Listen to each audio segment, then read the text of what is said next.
और जिसके पास में शांति नहीं, वो बेचैन हो जाता है, डिस्टर्ब होता है, दुखी हो जाता है। और शांति का मिलना आसान नहीं है।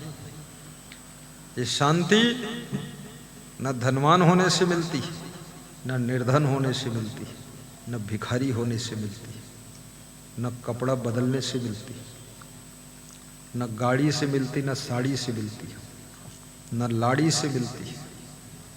ये शांति एजुकेशन से भी नहीं मिलती, अनपढ़ होने से भी नहीं मिलती।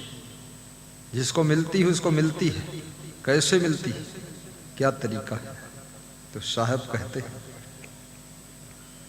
खखा चाहे खोर मनावे, खसम ही छाड़ी दहूं दिस। जब तक तुम अपने खसम को छोड़कर, स्वामी को छोड़कर, पति को छोड़कर, इष्ट को छोड़कर दुनिया की दसों दिशाओं में भटकते रहोगे, घूमते रहोगे, चक्कर काटते रहोगे, अपने आप को पहचानोगे नहीं, आत्मज्ञान होगा नहीं, स्वयं का बोध नहीं है, तो याद रखना शांति मिलने वाली भी नहीं है। सारी दुनिया को जान लिया, कई भाषाओं का ज्ञान कर लिया, सब कुछ प्राप्त कर लिया, शांति प्राप्त नहीं।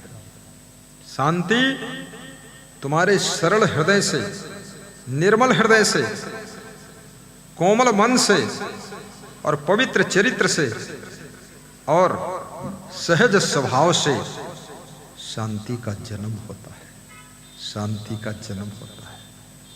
और जिसको शांति मिलती है उसकी पहचान होती है। आपने देखा होगा आदमी को, ज्यादातर आदमी उदास बैठता है, उदास। कल मेरे पास एक सज्जन आए संतलिया तरफ से, बोले गुरुदेव जी क्या आप लोग भी कभी मायूस होते, उदास होते? तो हमने कहा ये तो वही पूछेगा जो होता होगा खुद ही, आप होते हैं क्या? बोले हम तो परमानेंट हो गए। परमानेंट उदासी। ये उदासी क्यों? जब मनुष्य के मन में निराशा पकड़ने लग जाती है तो उदासी पैदा होने लग जाती है। और उदास हुआ व्यक्ति, निराश हुआ व्यक्ति, सांस तो चलती है लेकिन उसकी आस खत्म हो चुकी है।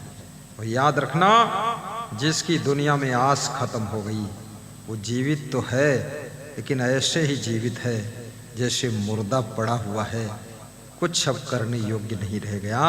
ऐसे वो सांस तो ले रहा है लेकिन अब कुछ कर नहीं पा रहा है।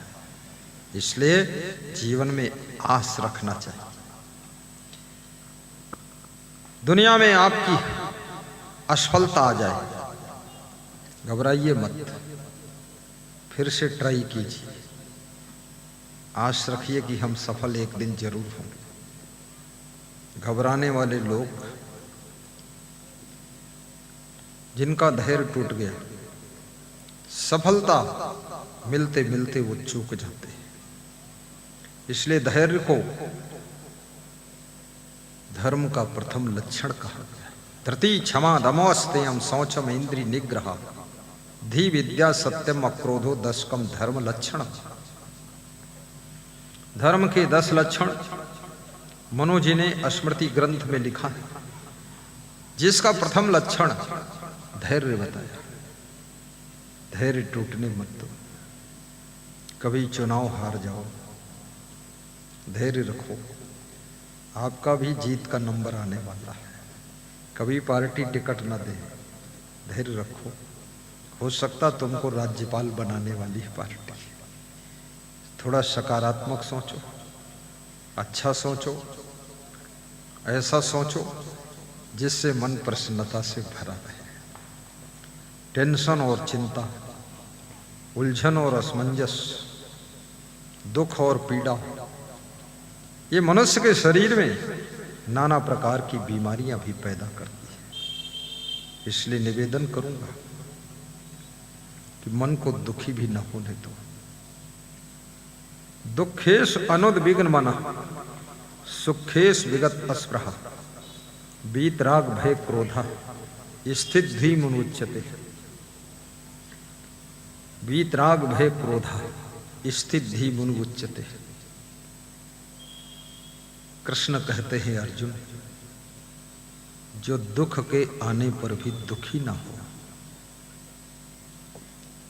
दुख तो आया है, दुखी होना ना होना ये आपकी ज्ञान और विवेक पर निर्भर है। चुनाव में तुम हार गए, दुखी होगे तो भी हार चुके हो, और नहीं दुखी होगे तो भी हार चुके हो। अब दुखी होना और घाटे का सौदा है। हार तो हो ही चुकी है, अब दुखी हो गए और ज्यादा नुकसान में आप चले गए, क्योंकि चुनाव की हार बाहर की हार है। और यदि दुखी हो गए तो आप सुख शांति भी हार गए। बिजनेस में नुकसान हो गया, अब रोइए तो नुकसान है, हंसिए तो भी नुकसान है, दुखी होइए तो भी नुकसान है, और मुस्कुराइए तो भी नुकसान है। तो नुकसान जो हुआ सो हुआ, धन का नुकसान हुआ, बिजनेस का नुकसान हुआ, लेकिन अपनी खुशियों का नुकसान होने से बचा लीजिए, तो एक दिन धन का नुकसान भी लाभ में बदल जाएगा, लाभ में बदल जाएगा। जब राम का वनवास हुआ तो राम मुस्कुराकर अयोध्या से निकल गए। लक्ष्मण ने पूछा, प्रभु आप मुस्कुरा रहे हो? बोले वनवास तो हो ही गया, मुस्कुरा कर जाऊं तो जाना, रो कर जाऊं तो जाना। जब गंगा के किनारे केवट के पास में खड़े होकर नाव मांगते, केवट नाव लाने से इनकार कर देता है। याद रखना, आपका पद चला जाए, धन चला जाए, वैभव चला जाए, प्रभाव कम हो जाए, तो छोटे लोग भी अकड़ दिखाने लग जाते हैं। बड़ा पद मिल जाए, बड़ा धन मिल जाए, बड़ा वैभव मिल जाए, बड़ी स्टैंडर्ड गाड़ी मिल जाए, तो बड़े लोग भी आपको नमस्कार करने लग जाते हैं। ये दुनिया बड़ी विचित्र है। केवट कहता है नाव नहीं लाऊंगा। लक्ष्मण कहते हैं, प्रभु ये साधारण आदमी केवट है, इतनी नखरे से बात कर रहा, नाव नहीं लाऊंगा। इसलिए याद रखना, पद का भी महत्व होता है और धन का भी महत्व होता है। अभी यहां पर मुकेश अंबानी आ जाए, उसको आत्मज्ञान है कि नहीं कुछ पता नहीं, गुरु की भक्ति है उसके अंदर कि नहीं मालूम नहीं, लेकिन वो आ जाए, लोगों को खबर मिल जाए नेपालगंज में मुकेश अंबानी आने वाले हैं सत्संग कथा में, आप देखिए जितने यहाँ के छोटे छोटे अंबानी हैं वो भी आ जाए कि भाई बड़ा अंबानी आ रहा है, तो अपन भी चलो नमस्कार हो जाए, कम से कम एक बार हाथ मिलाते हुए फोटो ले लेंगे। कमजोर आदमी से लोग हाथ नहीं मिलाना चाहते हैं, लेकिन शक्तिशाली व्यक्ति से हाथ मिलाकर सब फोटो भी खिंचवाना चाहते हैं। इसलिए अपनी शक्ति को बढ़ाने की भी कोशिश कीजिए, शक्तिशाली बनिए, क्षमतावान बनिए, प्रभावशाली बनिए, धनवान भी बनिए, महान भी बनिए, चरित्रवान भी बनिए, हर चीज में एक नंबर पर पहुंचने की कोशिश कीजिए और अपने संगठन को मजबूत कीजिए, तभी आप ये सब प्राप्ति कर सकते हैं। भारत देश का जो व्यक्ति अमेरिका जाना चाहता था, अमेरिका सरकार ने वीजा नहीं दिया, लेकिन आज वो व्यक्ति जब प्रधानमंत्री बनकर बैठा है तो अमेरिका का प्रेसिडेंट उससे हाथ मिलाने के लिए लपक के आता है कि आइए। कमाल है, जिस देश में जाने के लिए वीजा नहीं मिल रहा था, उस देश के प्रेसिडेंट अब हाथ मिलाने के लिए खड़े हो जाते हैं। लेकिन इतने बड़े पद पर पहुंचने के लिए मशक्कत भी बहुत करना पड़ता है, गम बहुत खाना पड़ता है, बहुत सहना पड़ता है, बहुत गालियां खानी पड़ती हैं, बहुत कुछ करना पड़ता है, रात दिन एक कर देना पड़ता है और बड़ी बुद्धि लड़ानी पड़ती है, क्योंकि जितनी ऊंचाई पर पहुंचना चाहते हो उतना आपको हल्का फुल्का होना पड़ेगा।